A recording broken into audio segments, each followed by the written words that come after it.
السلام علیکم ورحمۃ اللہ وبرکاتہ۔ ان الحمد للہ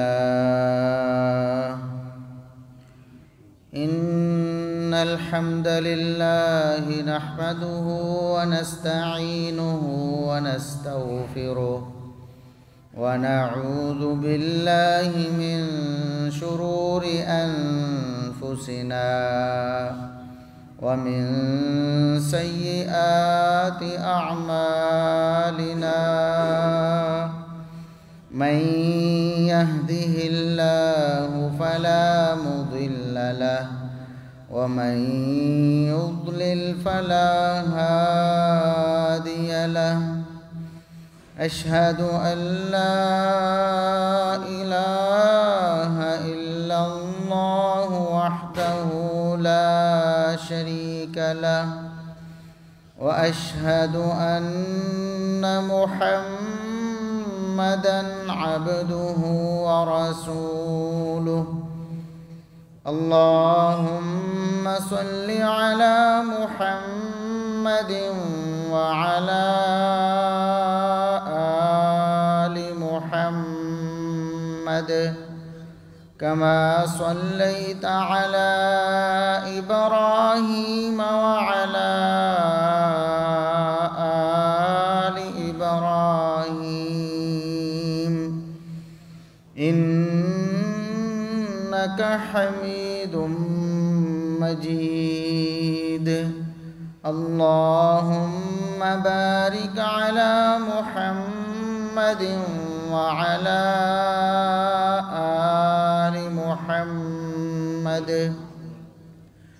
كما باركت على إبراهيم وعلى آل إبراهيم إنك حميد مجيد أما بعد فيا أيها الناس ألا إن خير الحديث كتاب الله وخير الهدي هدي محمد صلى الله عليه وسلم وشر الأمور محدثاتها وكل محدثة بدعة وكل بدعة ضلالة أعوذ بالله السميع العليم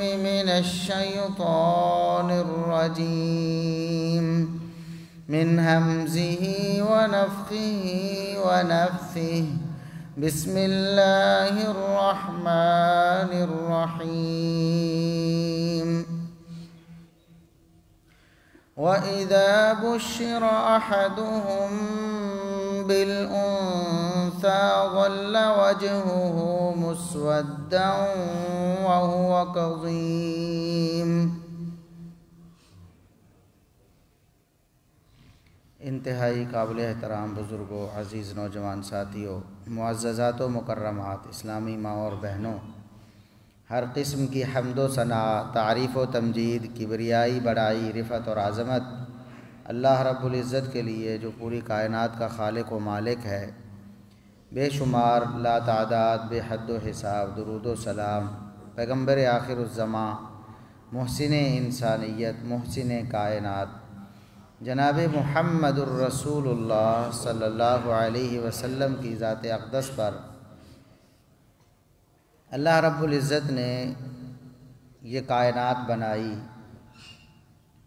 اس کائنات میں جو بنیادی وجود ہے اللہ رب العزت کی مخلوقات میں سے، وہ انسان کا وجود ہے۔ باقی ساری مخلوقات اللہ رب العزت نے انسان کے نفع اور اس کے فائدے کے لیے پیدا کی ہیں، اور اس بات کا اعلان بھی کیا کہ خلق لکم ما فی الارض جمیعا، زمین میں جو کچھ بھی ہے اللہ رب العزت نے تمہارے فائدے کے لیے پیدا کیا ہے۔ اور انسان کی تخلیق میں اللہ رب العزت نے انسانوں کو تقسیم کیا مرد اور عورت میں، اور یہ تقسیم اللہ رب العزت کی انتہائی حکمت پر مبنی ہے۔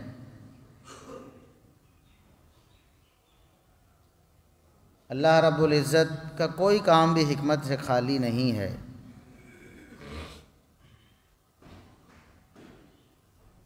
انسانوں میں اللہ رب العزت نے اگر یہ جوڑے بنائے ہیں مرد و عورت کے،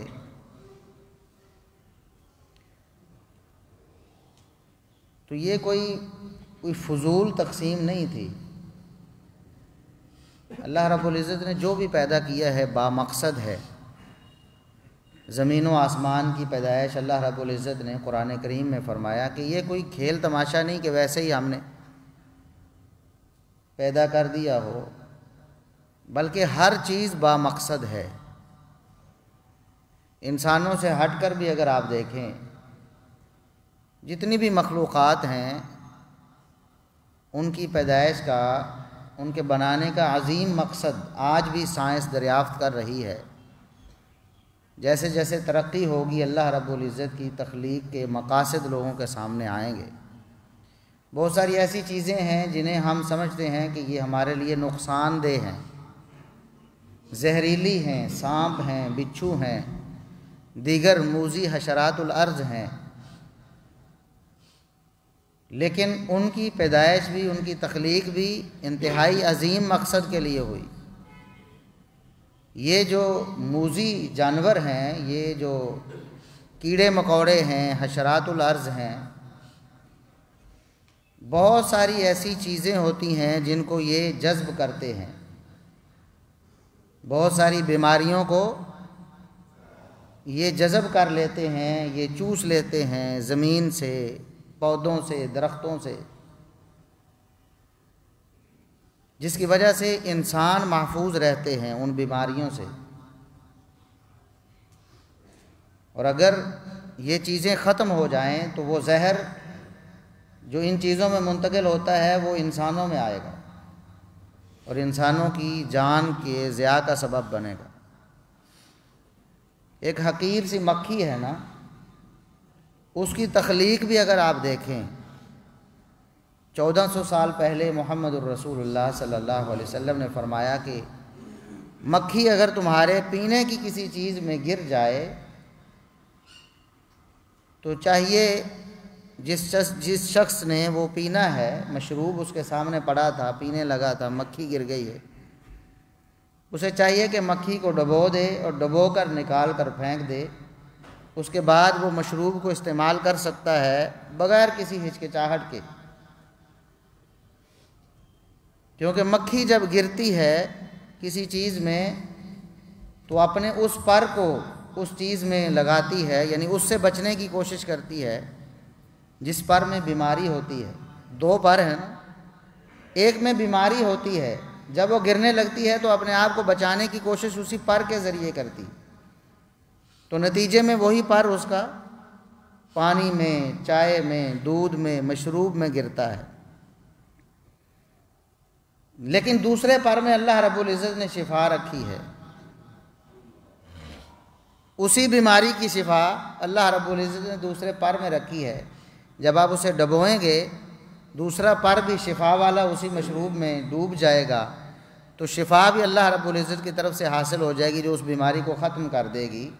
اور آج میڈیکل سائنس اس بات کو ثابت کر چکی ہے کہ واقعی مکھی کے دو پروں میں الگ الگ تاثیر اور الگ الگ چیز ہوتی ہے، ایک میں بیماری کا سبب بننے والی چیزیں ہوتی ہیں اور دوسرے میں شفا کا سبب بننے والی۔ تو اللہ رب العزت نے تو ایک مکھی جیسی حقیر مخلوق کو بھی بغیر مقصد کے پیدا نہیں کیا ہے۔ تو انسان کی پیدائش اور اس کی تخلیق کا تو عظیم مقصد ہے، اور پھر انسانوں میں جو صنفی امتیاز ہے، کچھ مرد ہیں، کچھ عورتیں ہیں، یہ جو تقسیم ہے اس میں بھی اللہ رب العزت کی بہت بڑی حکمت ہے۔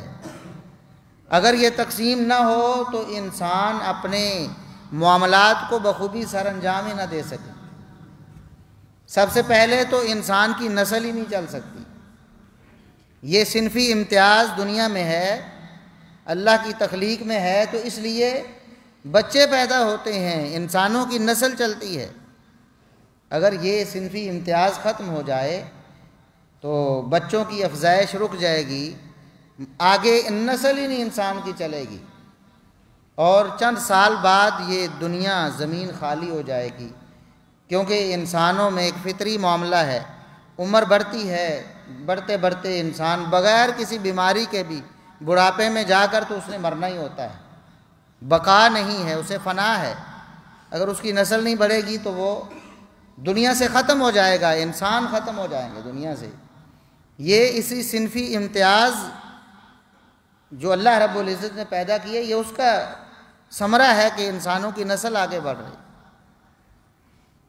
اور جب ایک چیز ہے دنیا میں، اس کے اپنے اپنے کام ہیں، اس کا اپنا اپنا رول ہے معاشرے میں، جو کام ایک چیز کر سکتی ہے دوسری نہیں کر سکتی۔ جانوروں کو دیکھ لیں آپ، جو کام گھوڑا کر سکتا ہے وہ بھینس نہیں کر سکتی۔ گھوڑا دوڑ سکتا ہے، وزن بہت زیادہ کھینچ سکتا ہے، اب وہ کام بھینس اور گائے نہیں کر سکتی۔ وہ آپ کی سواری کے لیے اس طرح کا آپ کو فائدہ نہیں دے سکتی جس طرح گھوڑا دے سکتا ہے، اور جو کام گائے اور بھینس کر سکتی ہے وہ گھوڑا نہیں کر سکتا، وہ آپ کو اس طرح دودھ اور مکھن مہیا نہیں کر سکتا۔ اگرچہ وہ حلال ہے، لیکن جو خصوصیات اللہ رب العزت نے گائے اور بھینس میں رکھی ہیں وہ گھوڑے میں نہیں ہیں۔ ہر ایک کا اپنا اپنا رول ہے، کوئی بھی برا نہیں ہے، کسی کی بھی تخلیق بے مقصد نہیں ہے۔ جو کام آپ خچروں سے لے سکتے ہیں وہ بسا اوقات گھوڑوں سے بھی نہیں لے سکتے۔ یہ اللہ رب العزت کی تخلیق ہے۔ یہ جو امتیازات اللہ رب العزت نے پیدا کیے ہیں یہ بڑے با مقصد امتیازات ہیں۔ انسانوں میں جو تقسیم ہے مرد و عورت کی، اس کے بغیر یہ کائنات نہیں چل سکتی۔ یہ اللہ رب العزت نے جو بنایا ہے، مرد کے اور کام ہیں، مرد کا اور رول ہے معاشرے میں، عورت کا اور رول ہے۔ مرد کو اللہ رب العزت نے مضبوط بنایا ہے، جفا کش، محنت کش بنایا ہے، وہ محنت کرتا ہے، خون پسینہ ایک کرتا ہے، اس طرح عورت کام نہیں کر سکتی۔ اور جو خصوصیات عورت کو اللہ رب العزت نے دی ہیں وہ مرد میں نہیں آ سکتی۔ عورتوں کو اللہ رب العزت نے بہت زیادہ رحمت اور شفقت دی ہے۔ عورتیں جس طرح بچوں کی پرورش کر سکتی ہیں مرد نہیں کر سکتے، کوشش کے باوجود بھی نہیں کر سکتے۔ یہ ماؤں میں اللہ رب العزت نے جو ایک محبت اور شفقت کا جذبہ رکھا ہے یہ باپوں میں نہیں ہوتا۔ باپ کو بھی بڑی محبت ہوتی ہے اپنی اولاد سے، اس میں کوئی شبہ نہیں، لیکن جو ماں کی محبت ہوتی ہے اس کا کوئی بدل نہیں۔ اور جو سلیقہ بچوں کی پرورش کا، ان کے رہن سہن کو سنبھالنے کا عورتوں میں ہوتا ہے، مردوں میں نہیں ہو سکتا۔ یہ اللہ رب العزت کی تخلیق ہے۔ اب اس سے عورت اگر یہ سمجھ لے کہ مجھے کمزور کیوں پیدا کیا گیا ہے، میری جسمانی ساخت کمزور کیوں ہے، یہ با مقصد ہے، اس کی اس جسمانی کمزوری میں اس کے لیے عظمت ہے۔ اب کہاں لوہا ہے کتنا مضبوط ہوتا ہے، اور دوسری طرف شیشہ ہے۔ اب اگر کوئی کہے کہ شیشہ کمزور ہے لہٰذا اس کی کوئی قدر و قیمت نہیں، شیشے کو سنبھالا جاتا ہے، کاٹن کے اوپر لکھا جاتا ہے کہ اس کے اندر شیشہ ہے، آپ نے اس کو بہت آرام سے اٹھانا ہے، آرام سے اٹھانا ہے، آرام سے لوڈ کرنا ہے اور آرام سے لے کے جانا ہے، اور اس کو ایسی جگہ لگانا ہے جہاں پر باہر کے ایسے اثرات نہیں ہوتے کہ یہ ٹوٹ جائے۔ اس میں شیشے کی کوئی توہین نہیں ہے۔ شیشے کی جو جسمانی ساخت ہے اس کی کمزوری اس کی قدر و قیمت کو کم نہیں کرتی، بلکہ اس کی قدر و قیمت کو بڑھا دیتی ہے۔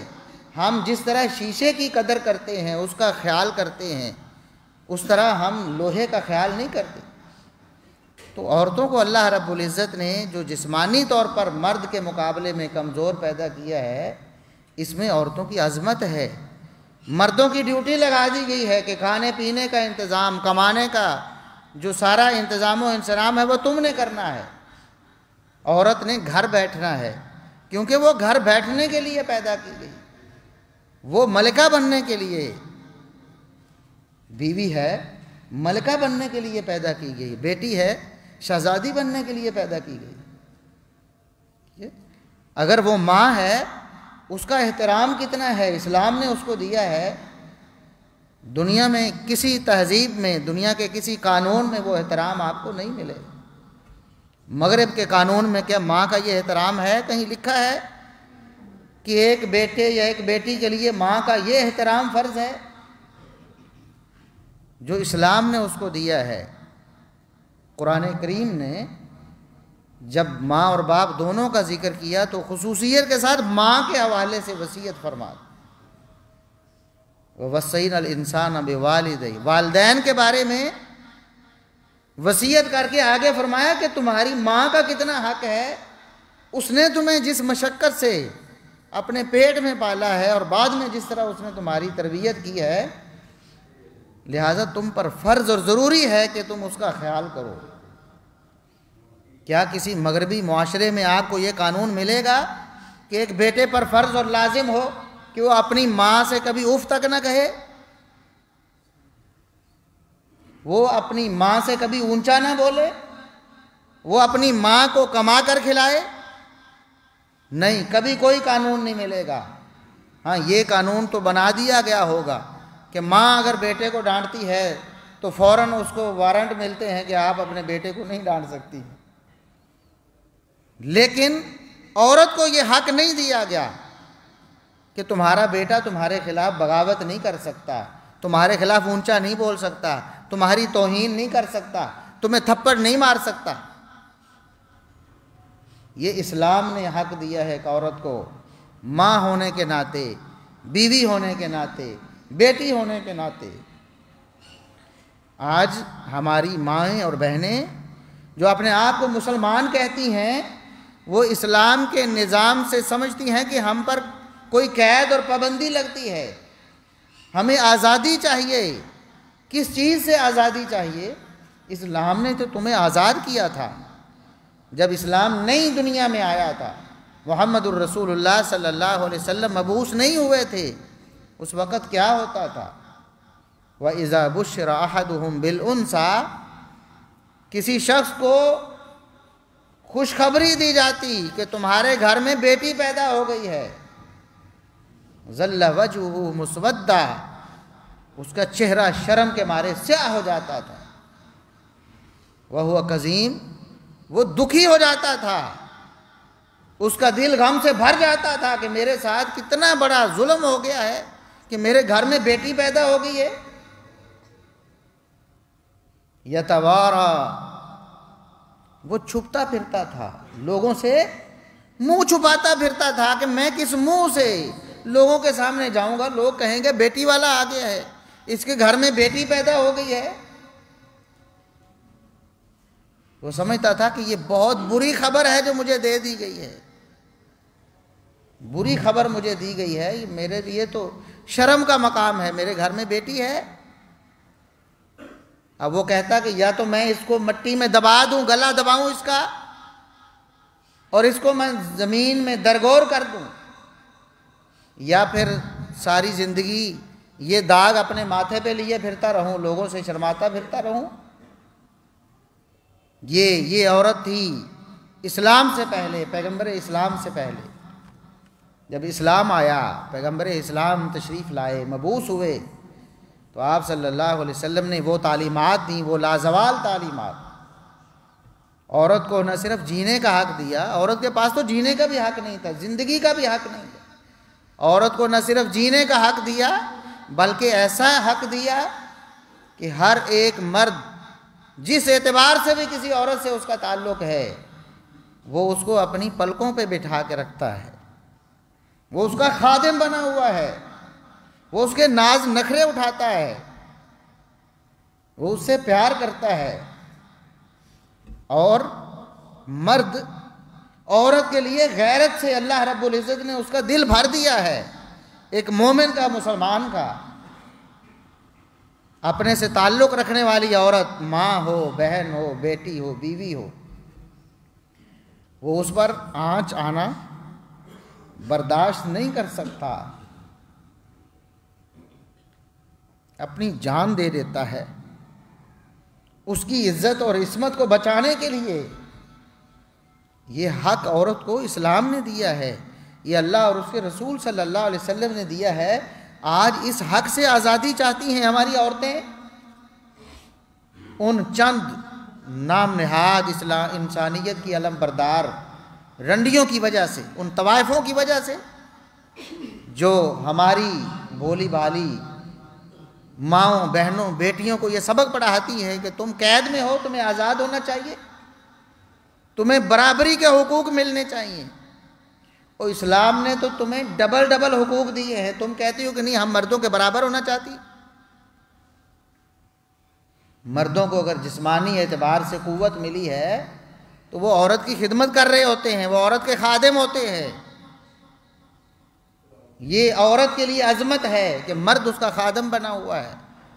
باپ ہے تو اپنی بیٹیوں کے لیے کماتا ہے، ان کے نخرے اٹھاتا ہے، ان کی ہر ضرورت کو پورا کرتا ہے۔ اور خامد ہے تو اس کو اپنی عزت بناتا ہے، اس کو گھر میں ملکہ بنا کر بٹھاتا ہے، اس کو کما کر لا کے دیتا ہے۔ اور بھائی ہے تو اپنے بہنوں کے نخرے اٹھاتا ہے، اس کا خادم بنا ہوا ہے۔ بہن کو کوئی ضرورت ہے بازار سے چیز لانے کی تو وہ لا کے دیتا ہے۔ تم گھر میں بیٹھو، باہر کا ماحول گرمی ہے تو بہت گرمی ہے، یہ گرمی میں برداشت کروں، سردی ہے تو وہ میں برداشت کروں گا، باہر خطرہ ہے تو میں برداشت کروں گا۔ یہ مرد نے جو عورت کو مقام دیا ہے یہ اسلام کی وجہ سے دیا ہے۔ اس مقام سے آپ آزادی حاصل کرنا چاہتی ہیں، آج کہتی ہیں ہمیں حقوق نہیں ملتے۔ ہاں، جو اسلام نے حقوق دیے ہیں اس کی بات کرو، آپ کہو کہ اسلام نے ہمیں حق دیا ہے وراثت کا، اور آج کوئی ظالم مرد ہماری وراثت کا حق مارنا چاہتا ہے، ہم آپ کے اس حق کے ضامن بنتے ہیں، ہم آپ کی آواز اٹھاتے ہیں، آپ کو حق دلاتے ہیں۔ بات تو کرو۔ اگر آپ کہتی ہیں تعلیم و تربیت کا حق اسلام نے ہمیں دیا ہے، ہمیں نہیں مل رہا، ہم آپ کے ساتھ ہیں، ہم آپ کو وہ حق دلاتے ہیں۔ کون سا حق؟ آپ کو حق دیا ہے اسلام نے، آپ گھر بیٹھو، آپ کے سارے خرچے مرد پورے کرے گا۔ اگر آپ کو یہ حق نہیں ملتا، ہم آپ کا یہ حق دلاتے ہیں، آپ کو، آپ کی آواز کو اٹھاتے ہیں۔ کون سا حق؟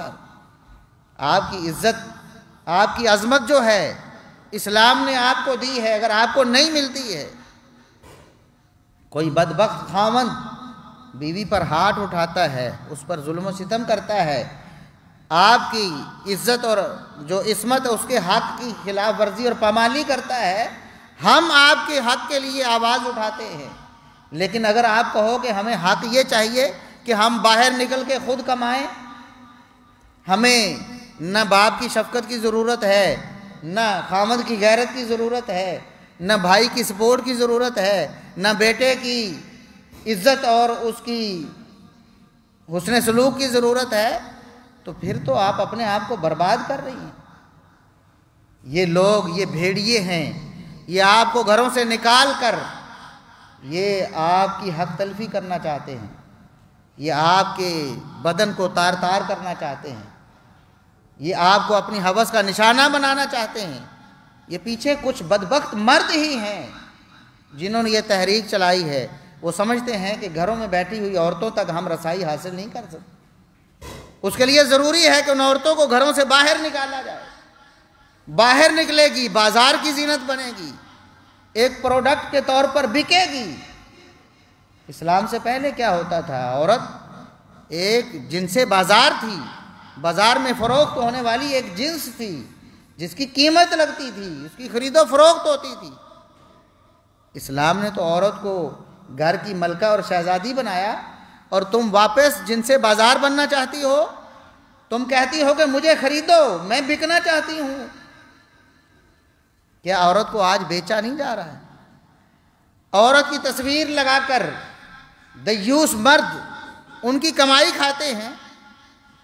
بل بورڈز بڑے بڑے لگے ہوئے ہیں، عورت کی تصویر کو بیچا جا رہا ہے نا، اس کو دکھا کر لوگوں کو اپنی پروڈکٹ کی طرف راغب کیا جا رہا ہے۔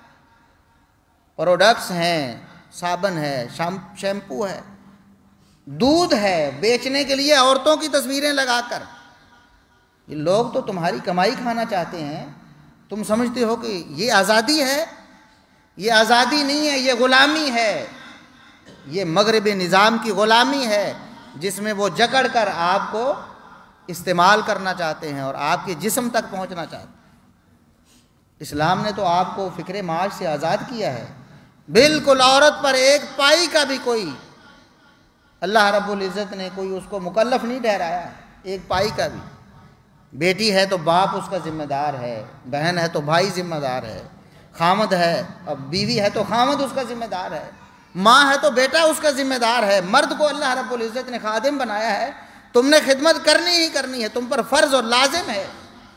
جس طرح نماز پڑھنا فرض اور لازم ہے، اس طرح گھر میں بیٹھی ہوئی عورت کی ہر جائز ضرورت پوری کرنا، اس کے کھانے پینے کا انتظام کرنا، اس کے پہننے کا انتظام کرنا، اس کے علاج معالجے کا انتظام کرنا، اس کی تعلیم و تربیت کا انتظام کرنا، یہ مرد کو اسی طرح فرض اور ضروری ہے جس طرح نماز روزہ فرض اور ضروری ہے۔ یہ تو اسلام نے آپ کو حق دیا تھا، آپ کس طرف چل پڑی ہیں؟ ایسی طوائفوں کے کہنے پہ چند ایک ایسی عورتیں ہیں پاکستان میں جنہوں نے ہماری بھولی بھالی عورتوں کو یہ سبق پڑھایا ہو تمہیں حقوق نہیں ملتے۔ کون سا حق نہیں ملتا؟ اور پھر دیکھیں وہاں پر جب عورت مارچ ہوتا ہے وہاں نعرے کیا لگتے ہیں، ان کو تو دیکھیں آپ، عورتیں یہ نعرے لگا رہی ہیں کہ ہم جنس پرستی کو جائز ہونا چاہیے، ہم جنس پرستی کا ہمیں حق ملنا چاہیے، پاکستان میں قانون ہونا چاہیے کہ ہم جنس پرستی جائز ہے۔ یہ وہ قبیح گناہ ہے جس کی وجہ سے قوم لوط کو اللہ رب العزت نے برباد کر دیا تھا۔ یہ وہ قبیح جرم ہے جس کی سزا سیدھی سیدھی قتل ہے۔ ایسے بدبختوں کو دنیا میں زندہ رہنے کا حق نہیں ہے، اس کے حق میں بولا جا رہا ہے اس اسلامی ملک میں جس کو ہم اسلام کا قلعہ کہہ رہے ہیں، جس کو اسلام کے نام پر بنایا گیا تھا۔ اس کے مقاصد کچھ اور ہیں۔ عورتوں کے حقوق کی بات ہو، عورتوں کے حقوق سب سے پہلے اسلام نے دیے ہیں۔ اگر ایسی کوئی بات ہوتی تو یہ مطالبہ کرتے کہ سورہ نور کو نافذ کیا جائے ہمارے ملک میں، سورہ بقرہ کو نافذ کیا جائے جس میں وراثت کے احکامات ہیں۔ عورت ایک پائی کی بھی مالک نہیں بن سکتی تھی، اسلام نے اس کو ملکیت کا حق دیا اور بے پناہ دیا، جتنا چاہے وہ ملکیت میں مالک بن سکتی ہے، کوئی پابندی نہیں۔ اسلام سے پہلے عورت اگر کچھ کما لیتی تھی تو مرد کا ہوتا تھا، عورت کما کر اپنے پاس اپنی ملکیت میں نہیں رکھ سکتی تھی۔ قرآن نے بتایا مردوں کے لیے جو انہوں نے کمایا مردوں کا حق ہے، اس پہ تصرف ان کا ہے، جو عورتوں نے کمایا اس پہ تصرف عورتوں کا ہے۔ عورت اگر کمانا چاہے کسی مجبوری کی وجہ سے، ہو جاتا ہے دنیا میں کوئی مرد خامند فوت ہو جاتا ہے، باپ فوت ہو جاتا ہے، بھائی نہیں ہوتا ہے، معاملات خراب ہو جاتے ہیں، اس کو مجبوری میں کمانا پڑتا ہے، وہ کماتی ہے تو اس کا حق ہے، کوئی اس کے یہ حق چھین نہیں سکتا ہے کہ تم عورت ہو کے کیسے پیسے اپنے پاس رکھ سکتے۔ اور عورت کو اللہ رب العزت نے وراثت میں حق دیا ہے، تصور ہی نہیں تھا کسی اور تہذیب میں، کسی اور معاشرے میں کہ عورت کو وراثت میں حق دیا جائے۔ اللہ رب العزت نے جب وراثت کا قانون بنایا تو فرمایا مردوں کو بھی حق ملنا ہے تو عورت کے حق کے بعد ملنا ہے۔ للذکر مثل حظ الانثیین، مرد کو حق ملنا ہے، کیسے ملنا ہے؟ عورت کو جو حق دیا ہے اس سے ڈبل ملنا ہے۔ عورت کو حق دو گے تو مرد کو ملے گا، عورت کو حق نہیں دو گے تو مرد کو بھی نہیں ملے گا، کیونکہ تقسیم کا اصول یہ ہے کہ عورت کو دے کر اس سے ڈبل مرد کو دینا ہے۔ اور اس میں بھی کوئی یہ نہ سمجھے کہ عورت کو تو شاید کم حق دیا گیا ہے۔ ایک عورت کو اگر اپنے باپ سے سنگل مل رہا ہے تو اس کے خامند کو ڈبل مل رہا ہے نا، اس کے گھر میں ہی آ رہا ہے نا۔ عورت کو کمی کہیں نہیں دی گئی پوری شریعت میں، یہ صرف ہماری خام خیالی ہے۔ لوگ سمجھ لیتے ہیں کہ شاید عورت کا حق آدھا ہے، آدھا کوئی نہیں ہے، جو اس کا حق بنتا تھا پورا ہی اللہ رب العزت نے دیا ہے۔ اب جب اس کو آپ کیلکولیٹ کریں گے تو عورت کے پاس اتنا ہی آیا ہے جتنا مرد کے پاس آیا۔ وہ مرد نے جو لینا ہے اپنے باپ سے وہ لے کر کہاں جانا ہے؟ بیوی بچوں پر ہی تو خرچ ہونا ہے۔ بیوی وہ ہے، گھر کی مالکن وہ ہے، اخراجات کرنے والی وہ ہے، بچے اس کے ہیں جن کو اس وراثت سے وہ پالے گا۔ اس سے ادھر سے ڈبل آ رہا ہے، ادھر سے سنگل آ رہا ہے تو برابر ہی ہوا نا۔ وراثت میں حق دیا، تعلیم و تربیت میں حق دیا۔ محمد الرسول اللہ صلی اللہ علیہ وسلم نے فرمایا جس نے 2 بیٹیوں کی پرورش کی، 2 بیٹیوں کی، جنت میں میرے ساتھ ایسے ہوگا جس طرح یہ 2 انگلیاں ہیں نا، 2 انگلیاں، ان کے درمیان کوئی فرق نہیں ہے، کوئی گیپ نہیں ہے، میرے ساتھ مل کے جنت میں جائے گا۔ 2 لڑکیوں کی اچھی تعلیم و تربیت کرنے والا۔ اسلام سے پہلے تو اس کو دبا سمجھا جاتا تھا، اسلام نے اس کو رحمت بنا دیا۔ محمد الرسول اللہ صلی اللہ علیہ وسلم نے ایک بیٹی ہونے کے ناطے سیدہ فاطمہ رضی اللہ عنہا کو اور اپنی دیگر بیٹیوں کو بھی آپ صلی اللہ علیہ وسلم بڑا احترام دیتے، لیکن چونکہ وہ پہلے فوت ہو چکی تھیں، سیدہ فاطمہ رضی اللہ عنہا بعد تک زندہ رہیں، تو ان کے بارے میں ذرا تفصیل سے ملتا ہے کہ آپ صلی اللہ علیہ وسلم کے گھر میں تشریف لاتی شادی کے بعد، اپنے گھر والی ہو گئی تھیں، سیدنا علی رضی اللہ عنہ کے عقد میں چلی گئی تھی، جب گھر میں آتی، صحیح بخاری کے الفاظ ہیں، صحیح بخاری کے، گھر میں داخل ہوتی تو نبی کریم صلی اللہ علیہ وسلم کھڑے ہو جاتے،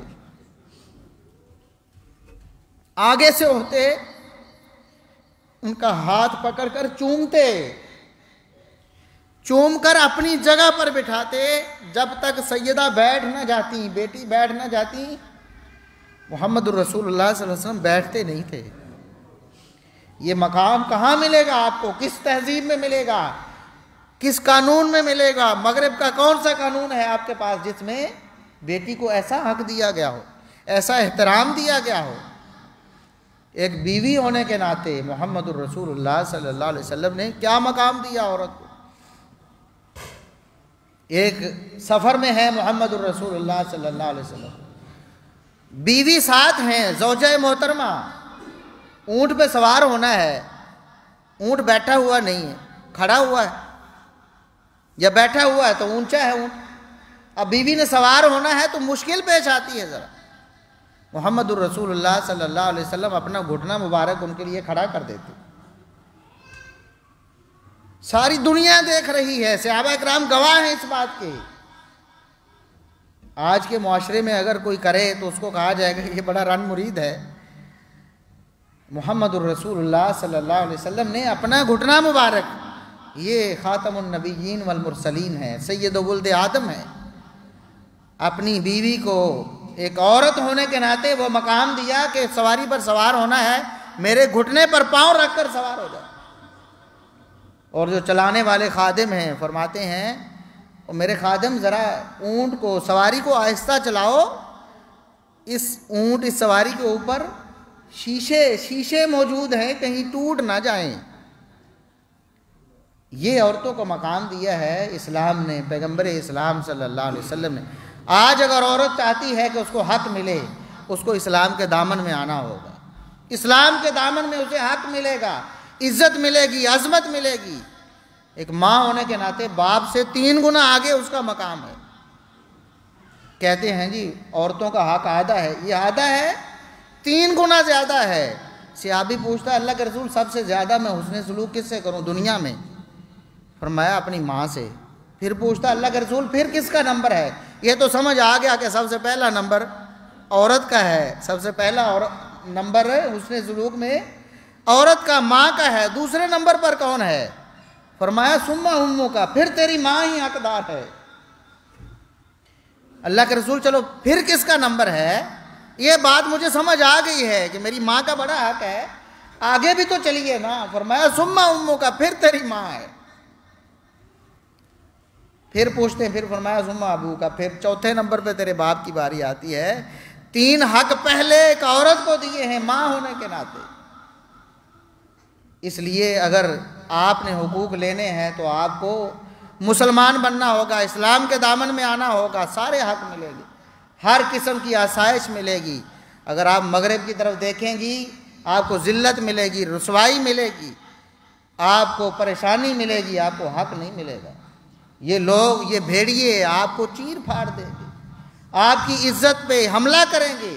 یہ لوگ آپ کے خیر خواہ نہیں ہیں، آپ کا خیر خواہ اسلام ہے، آپ کے خیر خواہ محمد الرسول اللہ صلی اللہ علیہ وسلم ہے۔ اللہ سے دعا ہے کہ اللہ رب العزت ہماری ماؤں بہنوں کو سمجھنے کی توفیق عطا فرمائے۔ وآخر دعوانا الحمدللہ رب العالمین۔